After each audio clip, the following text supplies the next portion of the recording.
Here we go. Here we go. We are live on Twitter X. Let's do this. The Cult of Hockey podcast by the faithful and for the faithful. I'm David Staples of the Edmonton Journal, and I'm here today with Kurt Leavins. Welcome, Kurt. Hey, Dave, ready to rock and roll in round 3. It's got a nice ring to it. Certainly better than how fans are feeling right now in Vegas, Toronto, just to name a few, Winnipeg, few cities. Massive disappointment in those cities. And man, is it getting ugly in Toronto. I don't know if this is true, but I heard it was discussed on on the Ray and Dregs podcast today. Apparently some a-hole published Mitch Marner's address, home address on Twitter today, on X. And I just think that is the most despicable, counterproductive, and dangerous thing a fan can do, and unforgivable. I honestly think I don't know if there's criminal charges, but you're putting someone in danger because there's nutty people out there. And if you do something like that, I just think that's just beyond the pale. So yeah, hated to see that. Yeah, I am with you on that. I had a hard time cheering for the Leafs in that series, even though they were a Canadian team. But you know what? And I think I've said this to you before. It has nothing to do with the Leafs players, right?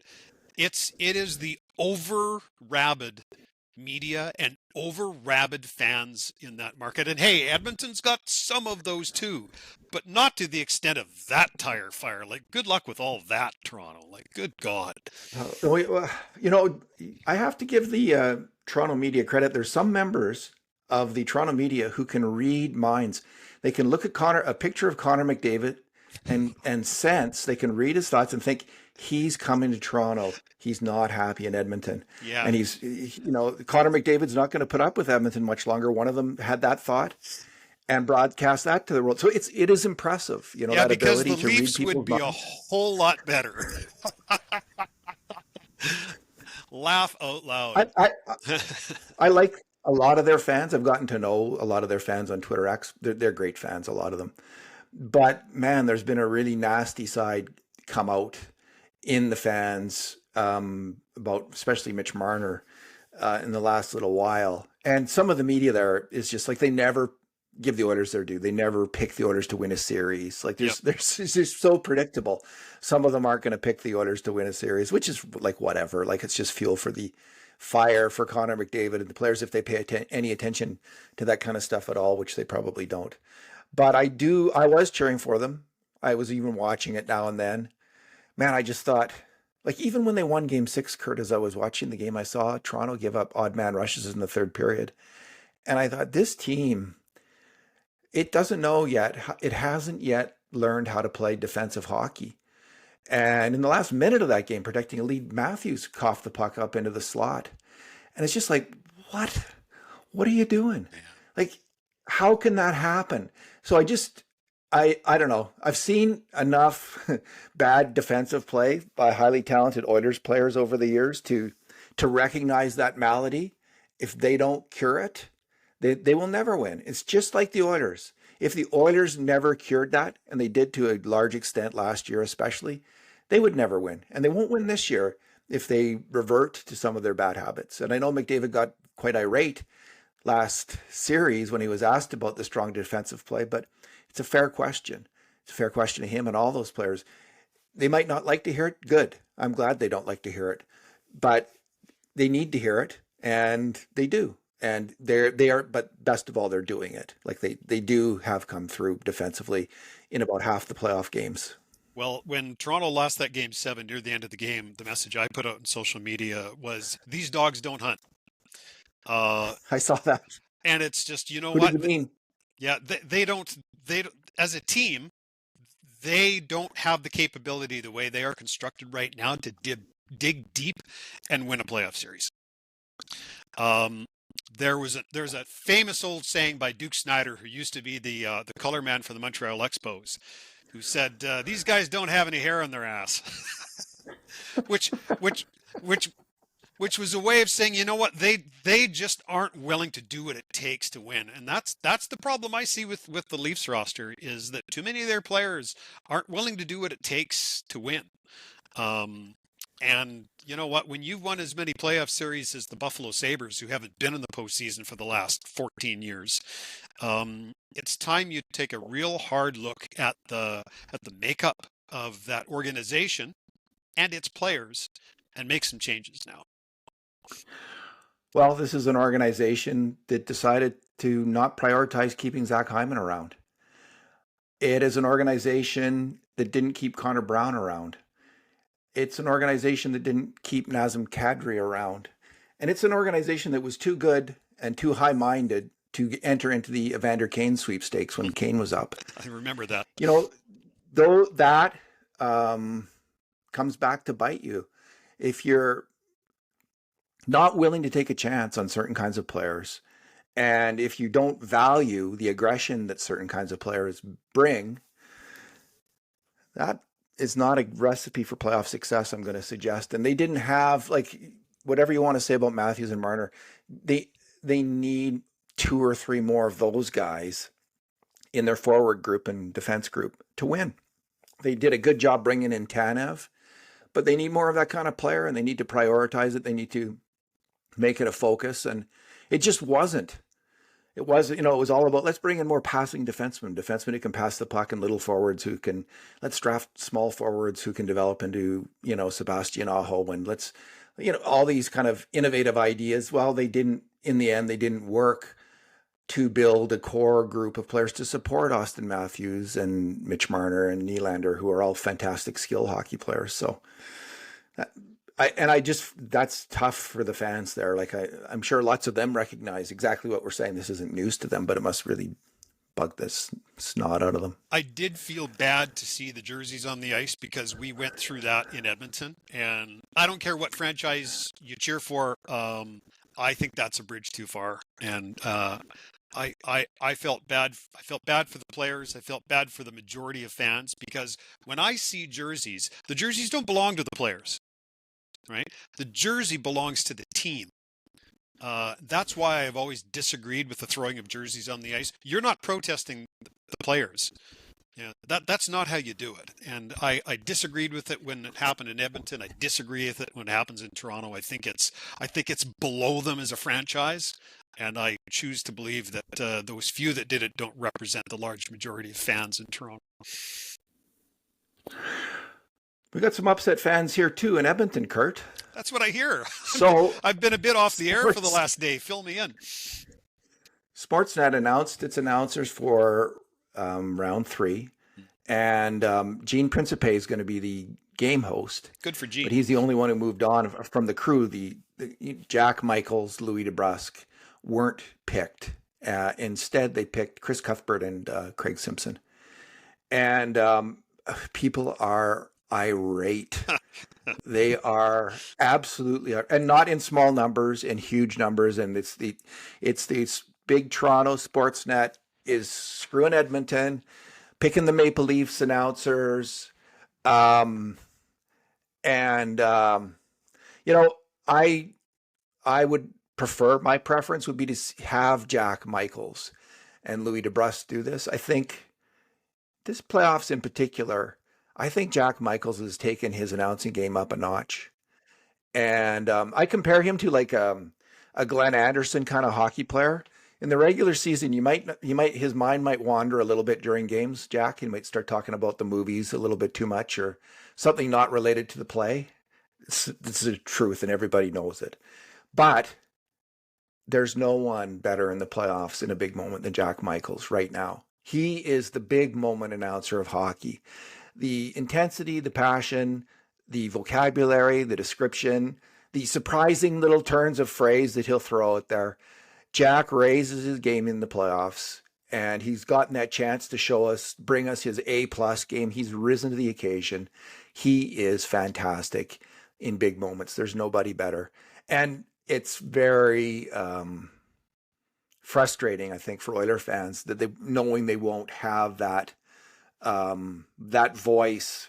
Now, Jack says you can always listen to me on the radio, so some people will Some people will do that. So the only other comment I would make is this: you can really like Jack and Louie and the work they do, and be disappointed in Sportsnet without having to attack Chris Cuthbert and Craig Simpson. Oh yeah, And yeah. the aspect of this that I haven't liked is Chris Cuthbert is a fantastic play-by-play announcer, and he will be recognized. He will be recognized when it's by the time it's all over. He's going to be up there with the Bob Coles and the Danny Gallavans. He's strong, focused, professional, excited by the game, interested in the game, does a great job. And Craig Simpson, I mean, he was a great Oilers player. He's always been a very astute analyst. Like my two favorite analysts are Ferraro and Bieksa. I think they're at a different level than all the other guys. But I really like Craig Simpson's work. So I just think maybe be upset, be mad. But if you can find it in yourself to lay off those two, like unless you really don't like them, then say your piece. Just like the fan who throws his sweater on the ice. I don't do it. You can be a fan however you want to be a fan. I'm not going to be offended by unless you publish someone's name at home address on the internet. That's where I draw the line. That's the bridge I too have a far for very Dave. far line. Yeah. You can throw your sweater. You can criticize Jack, Louie, Chris Cuthbert, Simpson. All of that is okay. But I just think within this discussion, I think there's room to be upset with the decision without necessarily going there unless you really strongly feel it about Cuthbert and Simpson. Yeah. Well, What's look, your take? well, I have a few things. And first of all, of course, it's okay if Oiler fans are disappointed that Jack and Louie aren't doing the series. They're perfectly well within their rights to be disappointed. No one will accuse me of not being on the Jack Michaels fan club. I'm among Jack's biggest boosters. I think he's one of the premier play callers in the league, and his talent probably transcends hockey, and probably someday I wouldn't be surprised if we see Jack doing things like basketball and football, because he has those skills. He has those bring you out of your seat skills, right? He can make a game seem bigger than it is, but he can also appropriately rise to the occasion in big moments. He is a blue chip play-by-play man, and I would encourage people to tune in to Jack on radio, because in my opinion, Jack's even better on radio, where he doesn't have the visuals, and it's all up to Jack to paint the picture, and he is brilliant at that. So I get people unhappy that Jack and Louie aren't there. I want to reiterate part of what you said. Look, Chris Cuthbert is at or near the top of the game when it comes to hockey play-by-play globally. He is one of the best. And in my opinion, I think Craig Simpson is the best NHL color man in the league. You mentioned Bieksa, but he's not a color guy. He just sits on a panel. Anybody can do that. It's way tougher to be picking up cues and doing color to someone's play-by-play. And I think Simpson is brilliant. And he has such a long and colorful Oilers history as well. Oilers fans should feel comfortable that their team is being represented, if that's kind of what you're interested in. The thing I would encourage fans to keep in mind is that, one, Chris Cuthbert worked his entire career to become the number one man at Hockey Night in Canada. This is something he spent his career doing, right? So he's earned this. Like he bounced around a little bit. He rode side saddle to Bob Cole for a lot of years, when Bob, as much as I loved and idolized Bob Cole, Bob was well past his prime. And Chris respectively bided his time and waited, and then I thought rightfully ascended to the crown of calling play-by-play in Canadian hockey. The other thing fans, I would encourage them to keep in mind, is that Chris Cuthbert is almost certainly contracted to do the Stanley Cup Finals. In other words, this was decided in August, not in May, right? When you sign a talent contract with Sportsnet and Rogers Hockey Night in Canada, those are the sorts of things that you lay down in ink. This isn't like NHL referees who, if you have a bad second round, you don't ref the third round. This is stuff that is decided not just the summer before, but when they sign their original contract to do the broadcasts. It will be stipulated Mr. Cuthbert will do the Stanley Cup Finals. So people are even making the assumption that Sportsnet's making this decision. And I've been around professional broadcasting and professional sport long enough to know that this decision was probably made not months ago, but years ago, and there was no decision to be made in this case. So, Kurt, just in case people don't know, could you just briefly outline your day job because you have some expertise in this area? Yeah, you know what? I've been in broadcasting for 38 years. Worked for two companies, including my present company, which is Pattison Media. I have been on NHL broadcast teams in Toronto, in Calgary. I've covered the Oilers in Edmonton, and I'm a national consultant. Broadcasting consultant, work in radio and television, and this is the cult of hockey is the most fun I have in my day, but but it isn't what pays my mortgage. I'm a broadcasting consultant. I'm a programming expert. This is what I do for a living. I've signed these contracts with talent, right? So I've seen the wording, I've seen the verbiage, I've been through this, so I have a fairly solid idea of what's going on here. So. Blah blah blah. I'm sure people didn't come here to hear about me, but that's me. Well, I just wanted to, that they know that you know what you're talking about.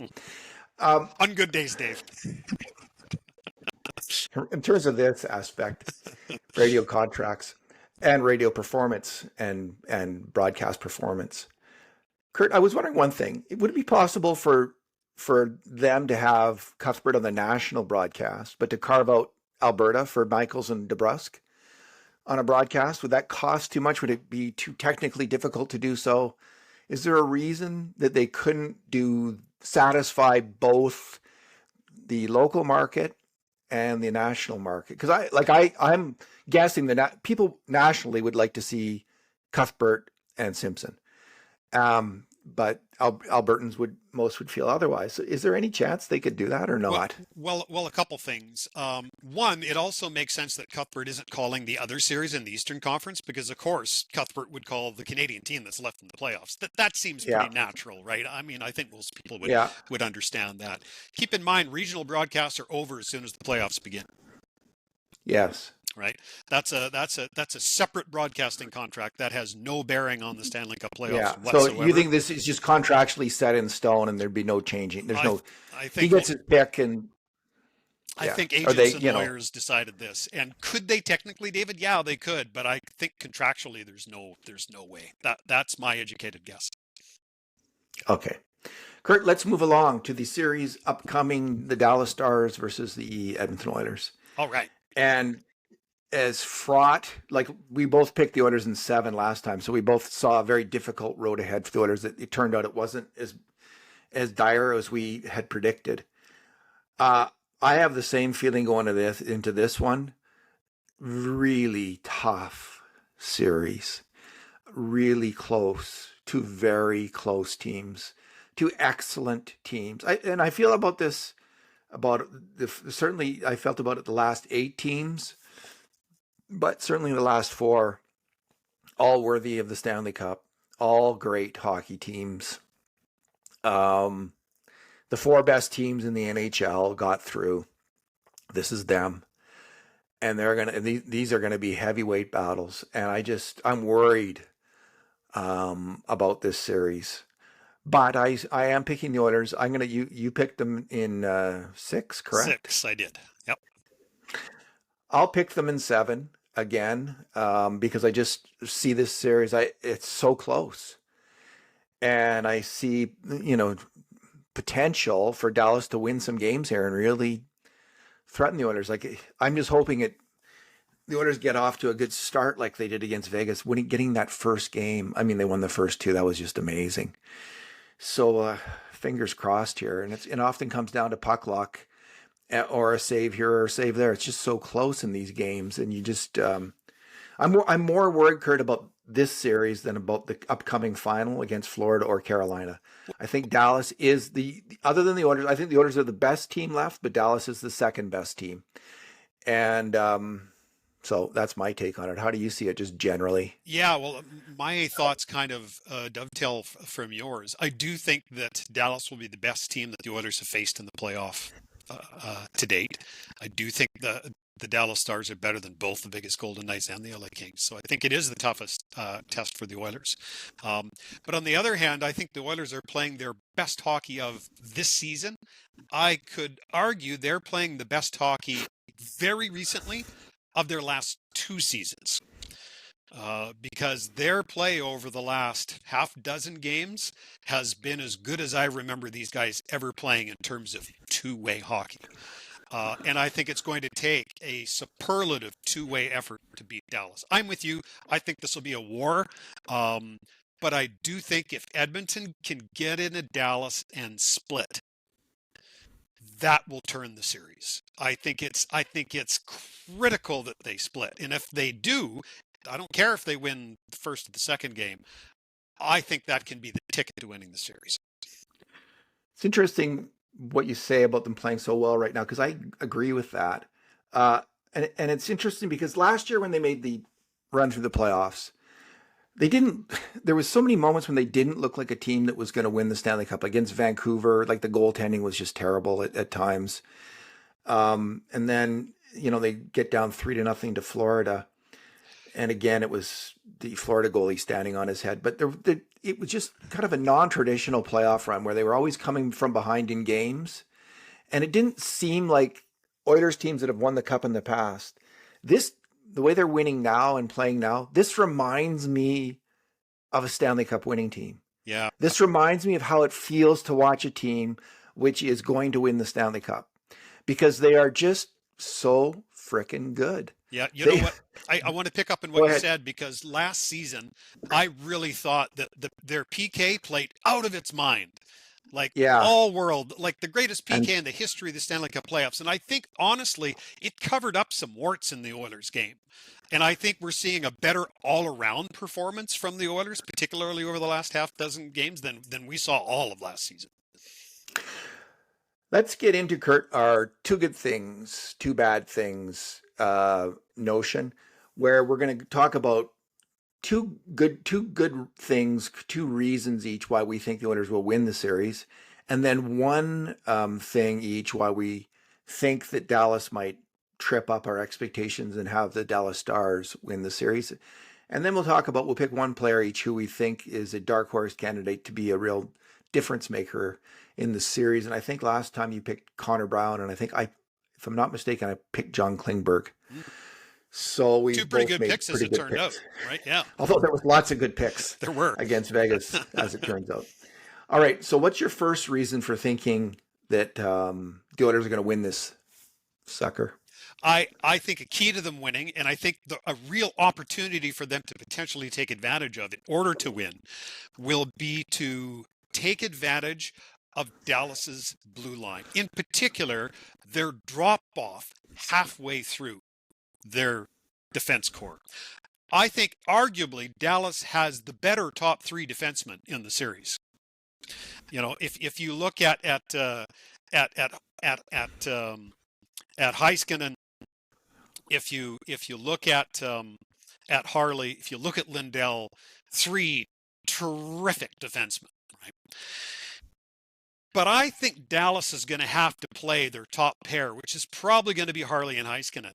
They're probably going to have to play them 25 minutes a night to beat the Oilers. And I think the Oilers can get to Dallas's third pairing. I'm not buying the people who are talking crap about Cody Ceci again. As you know, when Cody Ceci was in Edmonton, I thought people underrated him, and I think they're still underrating him in Dallas today. But when I look at Dallas's third pairing, if you can get matchups against guys like Bichel and Petrovich and Lyubushkin, you can beat those guys. As it was in the last series against Winnipeg, those guys are only playing 9-10 minutes a night. And I think we can agree that Winnipeg does not have the high-end attackers that Edmonton does. So I think for the Oilers to have a real chance to win this series, they have to get to that Dallas third pairing. Now, there's a lot of factors that will go into getting to that pairing, including physicality, and that's something that we'll talk about as this podcast goes along. But of the very precious few weaknesses I see Dallas having, that third pairing defensive alignment is one that I think the Oilers can take advantage of. So they got Cece, Labushkin, Petrovic, and Leon Bichelle, who is he's 21, I think, and is a monster, huge kid, and looks like he's going to be a top four defenseman possibly in this league for some time when he really develops. He's a scary player because he can move, and he's just massive. CC. So Petrovic is interesting because he was also with the Oilers like in 28, like in the briefly, yes, Decade of Darkness Plus, and wasn't good. He only played like 9 games and just didn't cut it. And CC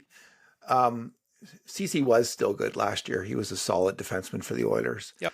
But he and Labushkin, he's kind of up and down. He's been up and down with a lot of teams. So you'd think maybe that's something the Oilers can take advantage of, Kurt. That's a real possibility. I'm going to go with Edmonton's physicality, Kurt, as a reason that they could win this game. And let me just call up the stats on this because it's a little bit easier to make that argument. But Dallas isn't, I'll first go to the teams. Dallas is not a huge hitting team itself. No. They weren't in the regular season. I think with Edmonton in the regular season, they were both like right near the bottom for hits per 60. Yep. Neither were in the top 25. You're right. Yeah, I think they were 1 and 2 right at the bottom. And I remember last year being kind of relieved because Vancouver and LA were hard hitting teams last year. The Oilers needed a break from that, and they did get that a little bit. So far in the playoffs, the top hitting team has been Florida, 46 hits a game. Edmonton is 10th out of 16 playoff teams, 36 hits a game. So that's 10th. Florida's at 46, Edmonton's at 36, and Dallas right at the bottom with 30. So 6 hits a game difference there. The Oilers have a group of forwards who, if you're going to rely on a couple defensemen, that might not work out so well. And if you have defensemen who can't handle the puck really well, CC, Labushkin, and Petrovic might be in that category, and maybe Bichelle at this point. McDavid gets in fast forechecks. Draisaitl gets in fast and forechecks. Hyman is a hitting machine. Like by an order of magnitude, he's raised his hitting in these playoffs. He is just punishing the top defensemen on other teams. And then there's Evander Kane who takes his great delight in life is to make it miserable for opposing defensemen by hearing his footsteps as he comes in like a refrigerator to flatten them against the boards. Corey Perry is aggressive. Connor Brown's aggressive. Podkolzin hits like a mini fridge. Henrique is aggressive. Janmark is aggressive. Trent Frederick really loves to hit. So he's in the Podkolzin category of throwing his weight around. So there's like 3 guys, Hyman, Kane, Podkolzin, and Frederick, who just are just looking for it all the time. This is a huge thing for the Oilers. And because they're going to have I think it's a week off between games. Did they finish, was it Wednesday? Or was it Tuesday even? The days are running into one another on me now, David. I hear you. But it's been a gap. It's been a gap for sure. Let's say about a week. Yeah. That's for me the two things. The Oilers win the cup if they stay healthy and they play solid defensive hockey, championship defense, and they're fully capable of playing defense like that. They've shown it. Can they stay healthy? That's more of a wild card, but it sure helps beating Vegas in 5. Mm-hmm. And so this team, Connor McDavid, for instance, went hard into the boards on a back check. But now he's got a whole week to get over that. That's huge in the playoffs. Like this kind of break in the playoffs that the Oilers just got. So I think Dallas is going to be facing a really difficult physical hockey team. Um, it's not so much with the defensemen. They're more a group of puck movers, although Nurse hits and, Yeah, Nurse has been very physical this playoffs. So, Nurse hits and Ekholm, if he does get in, he hits. But it's the forwards that on the forecheck, it can just, it starts raining on you when the Oilers play. It's a downpour and you just want to take cover after a while. I think it's very intense and it's an added element. It's the new thing in a way. They already were playing championship defense last year in the playoffs, but this is the new thing, is this incredible, unrelenting physicality from the forwards. well, two things. One, I was talking about that third pairing from Dallas. They aren't puck movers, and so I think Edmonton's more aggressive forecheck can be a difference maker. So that's what I was alluding to when I was talking about that bottom pairing for Dallas. So I'm glad you brought the physicality up. The other thing, and it's too bad our old friend Bruce wasn't here to talk about this, because does this not remind you of Dallas Edmonton playoff series pre-Decade of Darkness? There's obvious differences. We've got Connor McDavid and Leon Draisaitl now, but going to those series as well, the one advantage that the Oilers had was that they could bring physicality. Now, Dallas were tough as nails too. Those things were battle royales. But the Oilers, that was really the last time that the Oilers were a real physical menace. Now, as you said, as you outlined their forward lines, they can put a wrecking ball on each of their four forward lines. And as we saw from Chris Knobloch, he tends to roll four lines now. So, yeah, I'm with you. Yeah. I think physicality could certainly be a difference maker. All right, Kurt, what's your second reason for the Oilers winning this series? My reasons why they'll win this series are going to get narrower because, like you, I think this is going to be a real battle and a real tight series. But I do think the thing that has gotten the Oilers this far, their depth, is what can get them to the Stanley Cup final. People in Dallas were going on about how 12 different Dallas Stars had scored in the playoffs. Well, 14 different Edmonton Oilers have scored in the Stanley Cup playoffs. So arguably, the Oilers have a narrow edge there. If you think that Leon Draisaitl and Connor McDavid aren't going to outplay Rupe Hintz and the big guy that they went and got in the regular season, okay. But I think if the big guys saw off at the top of the lineup, I think it'll come down to the second and third lines that'll make the difference. And so the lines that I'll be watching will be Henrique, Kane, Brown against Johnson, Marchand, and Robertson. I think those two third lines may end up, and it may just be a goal, right, that decides this series. It could be that narrow, but I think it's going to come down to that. And the Oilers do have a real third line of real NHL players with real Stanley Cup playoff experience. And two of them, Evander Kane and Connor Brown, have reputations of coming up big in playoff series. And so I give the Oilers a very narrow edge. And as I mentioned before, along with Chris Knobloch's proclivity to roll four lines because he's got four NHL lines that he can use. It's a little scary, because Dallas, Jason Robertson's coming back from injury. He's a fantastic shooter and goal scorer. Normally, he doesn't have any goals in 6 games normally. So he hasn't been good. Mason Marchment, 1 goal. Evgeny Dadonov, 1 goal. Jamie Benn, 1 goal. Tyler Seguin, 2 goals. These are all guys who can score. These are all strong, attacking hockey players. What about Matt Duchene? Does he have none? I'm just trying to find him. Has no goals. He's got a few assists, but I saw somebody out there, David. All of these... I saw somebody out there who they were comparing, and this was somebody from Dallas. They were comparing rosters, and they picked him over Leon Draisaitl at 2C. Are you on crack? No, I'm sorry. I hope these players are as. I hope. Yeah, I saw that too. Because they're big names. Like Matt Duchene is a big name hockey player. Sure. So is Tyler Seguin, and so is Jamie Benn. Jamie Benn, yeah. And so is Robertson. I just hope that their performance is indicative of their actual process and play in these, because it's not looking good. Like the Oilers have The Oilers have 11 players who have scored 2 or more goals. The Dallas has 6. So this speaks to what you're talking about, Kurt. But we don't know, and until I see it up against the Oilers, you just don't know how this is going to play out. Because now you think, well, if the Oilers can shut down the top line, good chance they can win this series. But maybe these other lines are going to crank it up and really get going. But I agree with you. The Oilers' depth at this point looks superior, and my next reason for them winning is essentially both defensive depth and defensive coherence. The Oilers have missed probably their best two-way defenseman when he's healthy. Yep. Matthias Ekholm, and he hasn't been healthy since February 1st. He's been either sick or injured or both.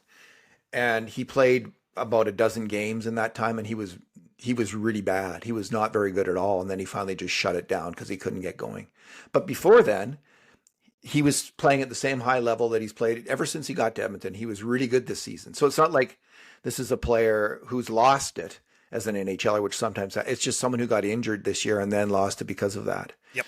So without him, they shut out Vegas 2 games in a row. And they did it because they took away almost all of the most dangerous 5-alarm chances. Usually the Oilers in the regular season gave up 7 such 5-alarm chances per game, the 33 percenters. Against Vegas, they gave up 3 in the last 2 games, 3 each game. That is championship defense. And they did it with Wallman, Klingberg, essentially 3 equal pairings. Wallman, Klingberg, Nurse Stetcher, and Bouchard Kulak. 3 of the 6 who didn't play the last few games of the regular season. Yeah. And they also did it. So I think there's 2 key moves of the playoffs for the Oilers to me. And, maybe 3. The decision to go with Pickard obviously was huge against the Kings. Agree. But the decision to put Evan Bouchard, and I want to throw out a shout out to Darcy Woodguy and McLeod for, it had been talked about how strong Bouchard had been on the PK. Darcy pointed it out as a key moment actually in the playoffs. And it really was, because Wallman was getting eaten alive on his wrong side on the PK, and Bouchard went in there, and because he is a big rangy guy, and interestingly, defensive hockey in the shorthanded situation is less physical than even strength. Yes. You don't often hit. It's all about reading the play and covering a zone of the ice and having big reach and being able, when you get the puck on your stick, being able to make a good play with it, clear it. Evan Bouchard happens to be really good at all those things. It was brilliant. Like, to me, that actually might be the most, because the Oilers were starting to get hammered on the PK against LA. They put Bouchard out there and it essentially solved the problem. That is great coaching. And the other one was bringing Stetcher in for Emberson. A little less great coaching, because every Tom, Dick, and Harry Oilers fan, including me and you, were calling for that to happen for a long time. For 2 in a playoff, if you're calling for it 2 or 3 games, that's a long time in the playoffs when it's that obvious. And Coffey didn't do it, and the Oilers paid a price. They were falling apart defensively. They made that change, and this defensive group, Kurt, this is, again, when I think of the Oilers teams that win Stanley Cups, it's like they have 3 solid defense pairings. Right until the end, right? Like in the last year, I think it was, I won't be able to get them all. I think it was Steve Smith, they had Kevin Lowe and Craig Muni as one pairing. Charlie Huddy and Steve Smith and Reijo Ruotsalainen and Randy Gregg. 3 excellent defense pairings. You need that to win the Stanley Cup. And, you need it more, even more now. And the Oilers finally got it. Stetcher came in there and played the best hockey of his Oilers career. He played he's finally getting healthy, although I guess he took a puck in practice. Yeah. At 2 least days it was in the face. Got it right in the nose and the teeth. It was terrible. Bob Stauffer was saying you might have to wear a bubble next time he plays. Anyway, Stetcher was just, he reminded me of the young Troy Stetcher I'd seen in Vancouver. Just this, like, where did they find this guy? He's so fast. He's good with the puck. He's smart. He battles hard. He did all those things with Darnell Nurse, and it was it solved a huge issue for the Oilers. They were coherent, efficient, successful performance-wise against Vegas, and they shut down Vegas. So that's a championship defense. That's what it looks like. And this is without Matthias Ekholm. Yeah. This is what if Matthias Ekholm is healthy, ready to come in and bring his A game, by all means. But they're already really good. And it's good though that Ekholm might come back because they're not deep. Injuries happen to defensemen often, so that could be huge that Ekholm's ready. In Stauffer was saying in about 10 days, by game 5 or 6, and game 5 is 10 days from now. So yeah, these guys are getting it done. Yeah. Well, a few things on that. I agree. I would argue that there is less difference between 1 and 6 on the Oilers' blue line than 1 and 6 on Dallas's blue line. Right? Yeah, I agree. You know, and I think that huge. Yeah, and I think Dallas has the best pair. But as soon as you get past the first pair, it starts to swing. And so I think overall, the Oilers do have the better blue line in this series. And as I said, Heiskanen is going to have to, and his partner Hartley are going to have to play 25 minutes a night. And we'll see against those wrecking balls that are on the Oilers' wings how they make out with that. With Stetcher, I know Bob's saying when he thinks that Matthias Ekholm may play. I'm here to tell you, as soon as Matthias Ekholm is cleared, he's going in. And I think that will be a series difference maker for the Oilers when he does. And I wouldn't be surprised if it's as soon as game 3 in Edmonton. I'm just glad there's no pressure. Yeah, well, yeah, I'll you know what? I was glad to hear you say I was glad to hear what you said about injuries, because look, if in game 2, someone, God forbid, gets hurt, we'll just bring in Matthias Ekholm, right? You never want to see anybody get hurt, but you're right. That's depth, right? The other thing I wanted to say, going back to your PK point, everybody, me included, spent so much time picking apart elements of Evan Bouchard's game. But I think the one thing that I need to be clear about, at no point did I ever say that Evan Bouchard wasn't a smart player. Right? He knows how to run a power play, which takes hockey IQ, it takes intelligence. And if you're killing a penalty, when you understand intrinsically how a power play works, that's a big advantage. Evan Bouchard knows where everybody is and where the puck's going to go. So that helps his intuition when he's defending. And your aforementioned point about his height and his long reach, all of that played into it. You can hack on Evan Bouchard all you like for his giveaways. God knows I do. But don't say he's not an intelligent player. He is. But intelligent players like him who play 25 minutes a night and have the puck a lot give the puck away a lot too. So I'm not surprised and really pleased to see how he picked up the Oilers' PK last series. It's interesting. Bouchard was critical to one aspect of the game, but all these defensemen were, because they're all really good puck handlers. And I love this about this group of players. All 6, yeah, they you're right. all really can handle the puck. Yep. And it really is important it was really important against a team like Vegas that played zone, packs it in the zone. Because the way you beat a zone is and you might remember this from the series, there was moments where the Oilers were just firing the puck around constantly in the offensive end, one pass after another, right around the circle. Really quick passes, because the way that you beat a zone is with that quick passing. Get someone open for an outside shot, pound it at net, and then try to put in the rebound or make a cross-seam pass. That's how you beat zone. And the Oilers did it to a T. They were moving that puck, and Bouchard was the best at not firing the puck into shin pads, at holding off, shooting, at moving the puck quickly. But when the shot was there, he would take it. But not when it wasn't there. And generally speaking, they were all really good at that. Just keep moving that puck. And I think that really tired out the Vegas zone. They got worked by the Oilers' passing in the offensive end, by the Oilers' patience in the offensive end. And you know, And the McDavid, Oilers' physicality in their end. and certainly the physicality to win the pucks down low Yeah. and control them. And McDavid wasn't charging headlong into that zone. He wasn't, and neither was Draisaitl. They weren't constantly losing the puck by trying to take on 2 or 3 defensemen like they did the first time they played Vegas, and lost in 2023. They were stopping up, passing it back to the point. They were playing excellent team hockey and sacrificing their natural instinct to always drive the net to a different strategy that really paid off against Vegas. Now, I understand that Florida and Carolina are both man-to-man teams, but I'm not so sure about Dallas. Dallas I plays don't more remember. they play more of a hybrid zone, but Dallas is Yeah, also a very good transition team, like Vegas was. So I don't see the Oilers having to adopt that much of a different tactic to oppose these guys. I think it's yeah. The only going to be a difference very is similar game from a tactic standpoint.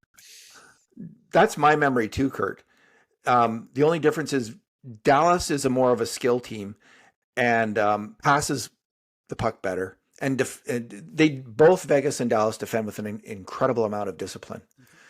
Vegas is not not a physical team, but is a kind of a high pass, high skill team, high puck possession team.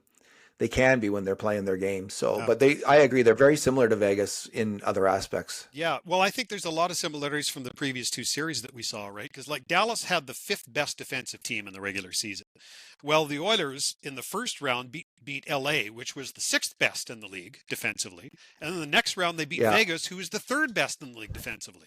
So they're playing 3 really good defensive teams in a row. So they are used to facing stiff opposition.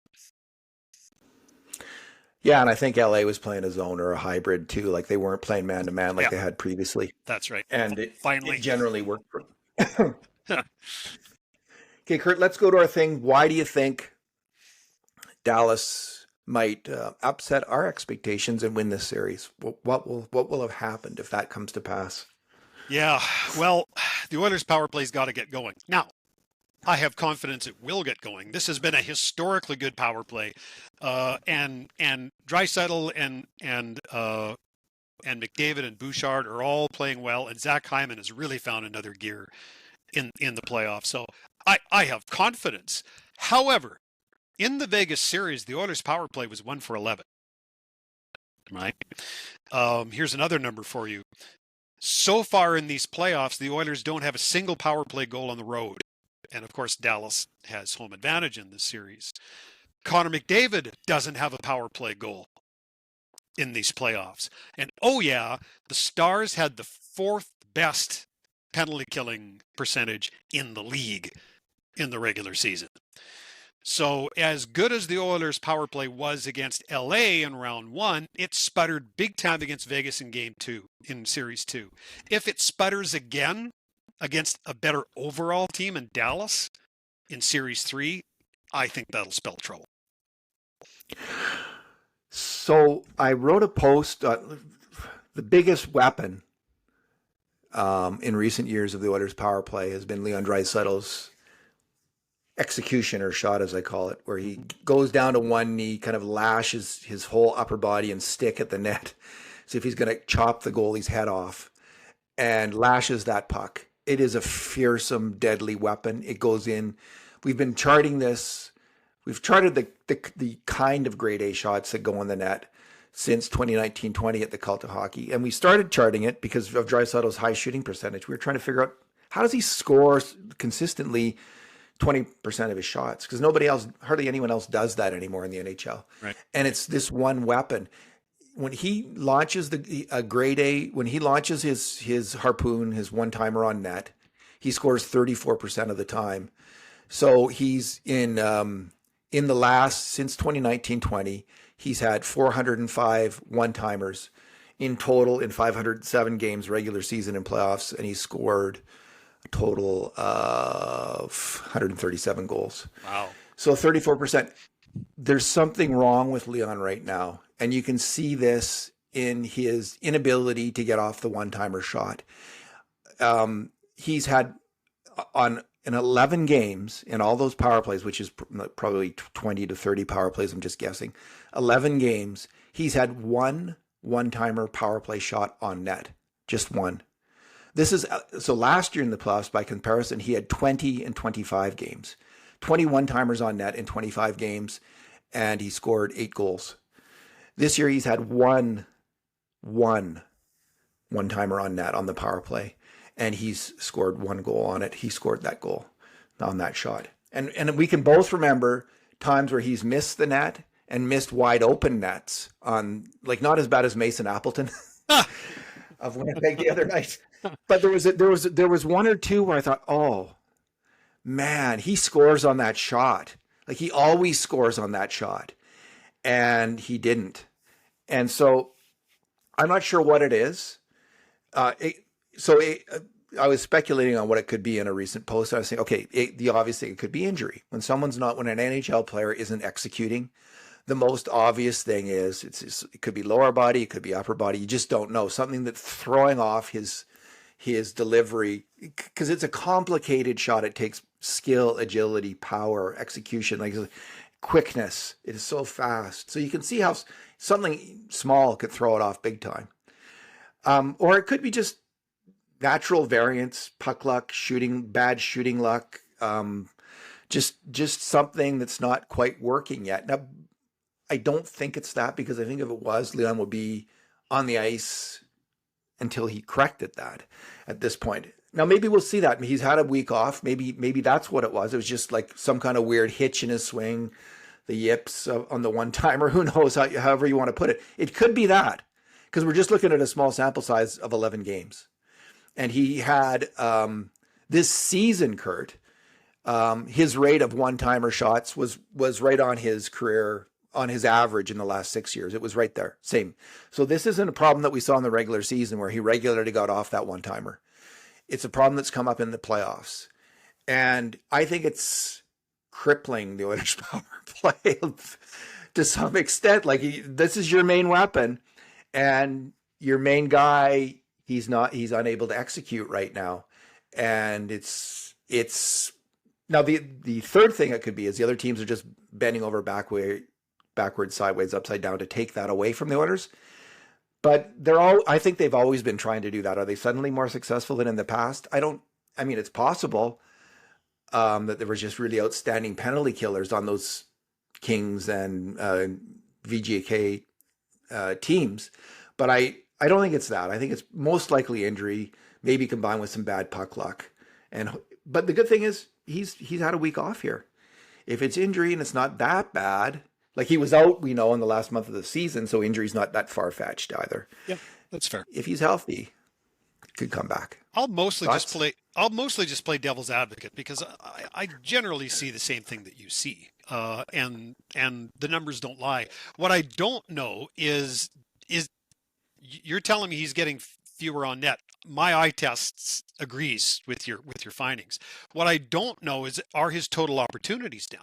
In other words, are those cross seam passes getting through to him on the power play for them to, because if he has fewer opportunities, it's just like if you get one strike instead of 3, you're way less likely to hit a baseball, right? So I'm wondering if opportunities down, a lot of that has to do with pre-scout.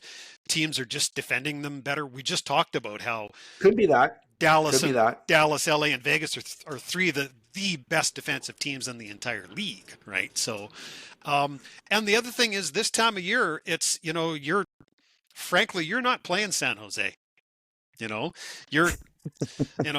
It's these teams are way tougher in every element to beat, including the cross seam pass, including turning your back to him while he's standing on the goal line thinking, he can't score from there. And of course he can't. You may well be right. I'm not in the room. I don't know, but you're right. He did end up the season with a fairly long stretch not playing because of an injury. So who knows? But I'm with you. I'm hoping that the week off is what the doctor prescribed, and that howitzer comes back against Dallas. Well, if it does, Kurt, that's huge for the Oilers. Because what we haven't seen in these playoffs yet is Connor McDavid or Leon Draisaitl take over significant periods of a series. We've seen them take over games and moments, Yeah. but they're playing a pretty responsible defensive game. Listen, if they figure out a way to start breaking down the other team consistently, which they've done in the past, like they've blown up teams, Yeah. and they can do that. And we haven't even talked about that as a possibility, but it's a possibility that could happen. Yeah. They make David and Draisaitl come alive, put their foot down, and just stomp. And the Dallas Stars are in the distant past very quickly. So if Leon gets that one-timer down and starts to get, let's watch the first couple power plays. Hopefully we won't be 2 or 3 games into the series before we see the Oilers' first couple power plays. But, and you might be right that he's getting less, that the other teams are taking it away more successfully than in the past. But in the playoffs, in the past, they haven't been able to take it away, and they've always played good teams. So, all right, my last year, I think Dallas had 13 power play chances against the Oilers. I was listening to a Dallas podcast today, and they mentioned 13 power plays against the Oilers and not 1 goal last year. And you talked about earlier how the PK of the Oilers last year took away a lot of warts on the team. Yes. And the other thing was Stuart Skinner surprised everybody, and especially as the series went along, he outplayed Jake Ottinger, which is a huge accomplishment. Last year he did that. So what if those things don't happen? What if the Stars power play gets hot or reasonably, scores at, let's say, 25%, and let's say Ottinger really outplays Skinner, and then Dallas could easily win this series. Like it's going to be close anyway. And if Ottinger, I think Skinner's going to be, I think the Oilers' defense is going to be really good. I'm getting very confident in that. But, and so I think Skinner's going to be okay to good. But what if Ottinger's great to brilliant? And we're facing that kind of thing. That can happen. That does happen. And he steals 2 games or 3 games even, like that would be a nightmare scenario. Like Bobrovsky did last year in the final. He stole at least 2 games. Maybe. And the 3. irony of that was is that Skinner had a higher save percentage in the Stanley Cup Finals than Bobrovsky did. In the end. In the end, right? But the Oilers, yeah, and the Oilers did have significantly more grade A shots in Florida in the final series. And Bob just stole some games. He did. And he wasn't that great after that, but he was good enough in game 7. And they won. So I'm just worried about Ottinger coming up huge and about essentially the Dallas power play heating up and the Oilers PK again having a breakdown like we saw against LA in the first few games. It was a nightmare. Yeah. It was horrendous. Well, look, your reason why is related to my reason why, other reason why I thought the Oilers might not win, and it's related directly to Jake Ottinger. And I wrote about this in 9 Things on Sunday morning. I totally think that he can steal a series. He's that caliber of a goal. He's a top 5 goaltender in the NHL. In fact, I'd say he's a top 5 goaltender in the world right now, probably. For sure. He definitely is. Yeah. To your point about how he can be scary in a series, keep in mind in these playoffs so far, Jake Ottinger has not lost 2 games in a row. Yeah. Right. And after a loss, he's 5-0 with a save percentage of .929. So when he does lose, he comes back and plays great right after that, which is the sign of a great goaltender, right? A great goaltender like Grant Fuhr and all those other great goaltenders, Ken Dryden did, you'd seldom go on winning streaks because your goalie would steal you a game. Even when you still hadn't found your A game yet, he'd get you by, right? And Jake Ottinger has that ability to get you by. And so I do think he could be a huge reason why the Oilers don't advance to the Stanley Cup Finals this year. Now, I'll say 2 things about that, though. One, they've already beat him in this situation. The Oilers already know that they can get to Jake Ottinger and beat him and get to the Stanley Cup Final. They did that last year, right? So there's no mental block. The Oilers will have confidence that they can beat this guy as opposed to going up a goaltender who they never have any luck against. I don't want Jake Ottinger to get hurt. But let's say he does. Or let's say he stinks the joint out, which I think is highly unlikely. I think it's far more likely he maybe gets injured. There's where I think the Oilers have a huge advantage because by that time, Calvin Pickard will be, I'm made to understand Calvin Pickard's going to be able to be the backup again in a couple of games. Jake Ottinger is Dallas's goaltending. And I think Chris Knobloch would be perfectly comfortable with either one of his guys playing. And so while I'm worried about the Jake Ottinger thing, there's a silver lining kind of tucked in behind there. Hopefully he'll be like the Jacob Markstrom, really great against other teams and not so great against the Oilers. Maybe the Oilers will just have his number. That happens sometimes too. Right? And when you've beaten someone once, you feel infallible. You feel like you can just do it again and again.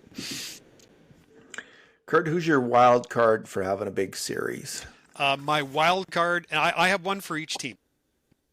So my wild card for the Oilers is Matthias Ekholm. All right. I think Matthias Ekholm is closer than the Oilers are letting on. And I think there is no argument that he is the Oilers' best two-way defenseman. And as big as Heiskanen coming back into Dallas's lineup was for them, I think Matthias Ekholm would be for the Oilers. So I think that's the wild card on the Oilers side. On Dallas's side, and you mentioned him once, the one player on that team who I hate and respect is Jamie Benn. He is a younger Corey Perry. He's still got great hands. He's got all kinds of gamesmanship and physicality and leadership. Been through the wars, knows how to win. In a tough grind 'em out series, I'd be worried about Jamie Benn because while he's past his prime, he's still lots good enough to be a difference maker for a game or two in a series. And in a series this tight, that's all the difference you might need. Yeah. I'm just looking down the Oilers lineup and I'm not really sure, like, if the player, like, I think Zach Hyman could have a big fight. Like, so let's say Zach Hyman's had a great playoffs physically, pounding guys, but he's got 3 goals in 11 games. I think this is could be the series where Zach Hyman starts to score. He's playing with McDavid. I think he might get the top power play again. I just think he's been a little better than Corey Perry. He's showing a bit more. And I think this could be like a goal a game kind of series for Zach Hyman, which we've seen in the past in the playoffs. I think he might get there again. Well, he's due and playing his best hockey of the year, right? I don't have a star, but I have a second Oiler. Trent Frederick hasn't been very good, I don't think, in the playoffs. He's struggled defensively, and he's been okay. He's been okay on the attack, but I think it's mainly due to injury. But he'll have had that week off, and he was coming on, getting better all the time, and that can be huge for a player. And if his health and his skating picks up, just let's say 10%, maybe he then adds 20% to his game and starts to become a real force for the Oilers. That's a great. So I'm going to go ahead. That's a great pick because I had him written down too. So, yeah. I think it could be him. You know what he hasn't done much yet. So. No, but yeah, I think he's been effective, but not great, right? So it's we've gone through most of this podcast without talking about the 2 best players in the series, and you've heard this from me before.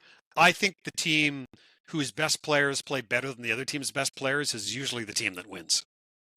And at the end of the day, will Connor McDavid outplay Mikko Rantanen? And I think Mikko Rantanen is a fabulous hockey player. I don't mean to denigrate him in any way, shape, or form, but I do think he's a quarter rung below Leon Draisaitl and Connor McDavid. To this point in his career, he has not been an MVP player. For the first time, he's the best player on his team. And so will he rise to the occasion this time? Or will Connor McDavid, having tasted the bitter defeat of Game 7 against Florida last year, be driven to the point where he takes on all comers and wins? Yeah. I guess the only, McDavid, there's certain types of defensemen that give McDavid trouble. Defensemen who can really skate well. So we're talking about Cale Makar and Josh Morrissey, Even Dylan DeMello, like there's some defensemen who are just really good on their skates, and Heiskanen can be one of those guys. He So can. if he is Yep. Jacob Slavin, so if Heiskanen's really, really good, he could be, he's not really a dark horse player, but he could be their MVP, Heiskanen, in terms of having the ability, defending backwards to handle McDavid's speed, Yep. which is such a killer. And if he's able to do that, Dallas has a chance. It's probably in some ways other than the goaltending for Dallas, it's probably maybe the biggest factor for them is Heiskanen's ability to cover McDavid one-on-one. Because if he can't, they're in trouble. Yeah. Great point. He often has been able to, which is why He's a great player. So it's why Dallas has a real chance here. And it's why I've been saying over and over again, they need Heiskanen to play 25 minutes a night. So he won't be fresh half the time he's facing McDavid. And McDavid doesn't need much of an advantage to take advantage. All right, Kurt. Let's leave it there. Thanks for talking tonight. Always a pleasure, David. Good to see you. And in the meantime, and in between times, and until we meet again, Bruce McCurdy in the Hall of Our Fathers, hoisting a cold one with the hockey gourds. This has been another edition of the Cult of Hockey podcast.